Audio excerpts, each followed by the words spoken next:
Guys, kain po tayo ng... Masusuko yung ganito na hindi labog. Kasi si...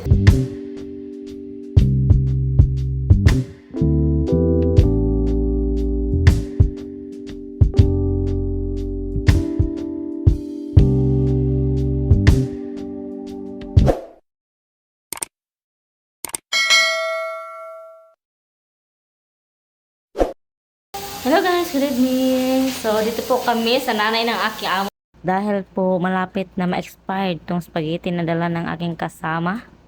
Galing sa bakasyon noong October. Tapos bumalik siya noong January. January ata yun. Tapos ngayon lang po namin lulutuin. Dahil wala yung amo namin.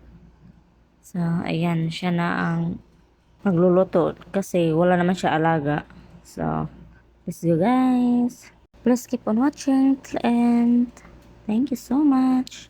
Nilagay kasi ako ng cream kaya ganito. I wish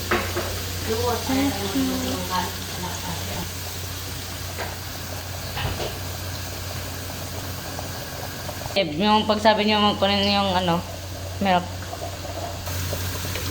Kasi nagluto. Ay, diba? Makaroon.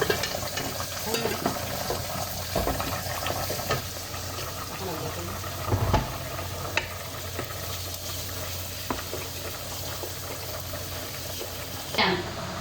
Sa manok? Beef to.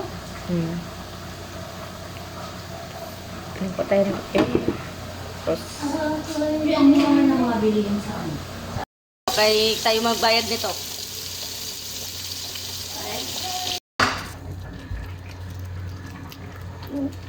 Sauce ng spaghetti, ang dami. Naluto na talaga yung spaghetti namin. Isang taon na din to nagtambay sa kwarto ni Lourdes. Buti hindi inamag.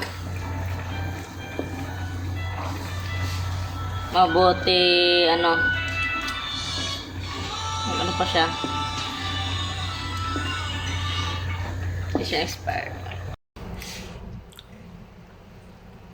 Guys, kain po tayo ng... Masusuko yung ganito na hindi labog. Kasi si tayo pag gano'n, labog. Ayaw niya ng ano. Tama-tama yung pagka-luto niya, hindi siya hindi siya lata yung sobrang sa pagka.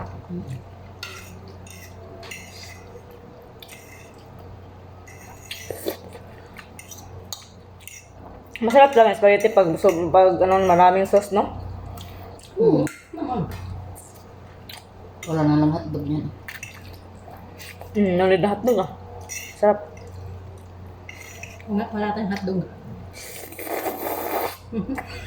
Walang hotdog at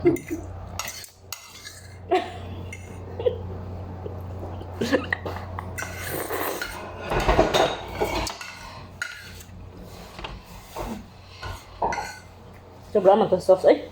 ha? Okay na.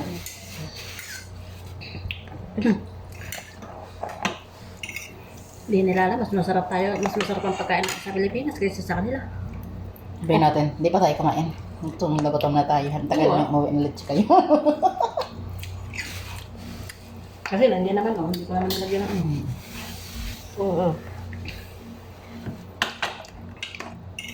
Bakit magalit ba sila?